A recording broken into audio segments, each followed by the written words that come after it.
नरेंद्र मोदी यांच्या अध्यक्षतेखाली झालेल्या केंद्रीय मंत्रिमंडळाच्या बैठकीत 8व्या वेतन आयोगाच्या स्थापनेला मंजुरी देण्यात आली आहे।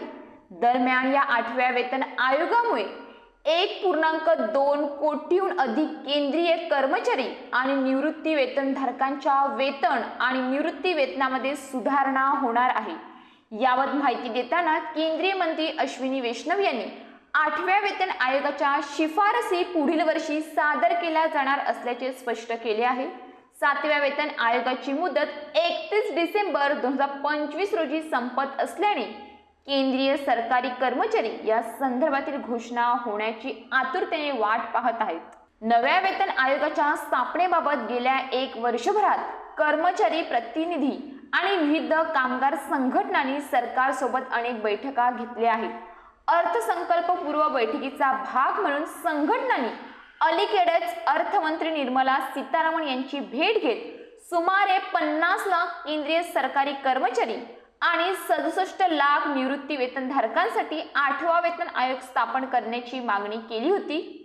केंद्रीय मंत्री अश्विनी वैष्णव यांनी ही घोषणा करताना 2024 पर्यंत 8व्या वेतन आयोगाची स्थापना होण्याची शक्यता व्यक्त केली आहे। त्यांनी पुढे सांगितले की 7व्या वेतन आयोगाच्या शिफारसी आधीच लागू करण्यात आल्या आहेत। सरकार नंतर आयोगाच्या सदस्यांसह इतर तपशिलांची माहिती देईल।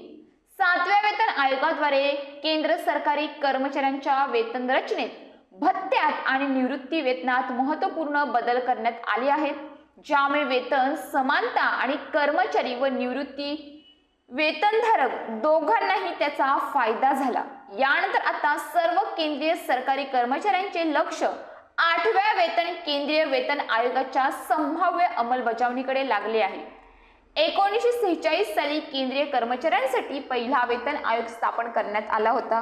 तेव्हापासून केंद्रीय सरकारी कर्मचारी आणि निवृत्ती वेतनधारकांना विविध केंद्रीय वेतन आयोगाद्वारे त्यांच्या वेतन आणि निवृत्ती वेतनात वेळोवेळी सुधारणा करण्यात येत आहेत। सरकारी कर्मचाऱ्यांच्या वेतनाचा महागाई आणि आर्थिक बदलांशी ताळमेळ घालण्यासाठी वेतन आयोग स्थापन करण्यात आला आहे। दरम्यान 28 फेब्रुवारी 2014 रोजी 7वा वेतन आयोग स्थापन करण्यात आला होता। त्याच्या शिफारसी 1 जानेवारी 2016 पासून लागू करण्यात आल्या आहेत।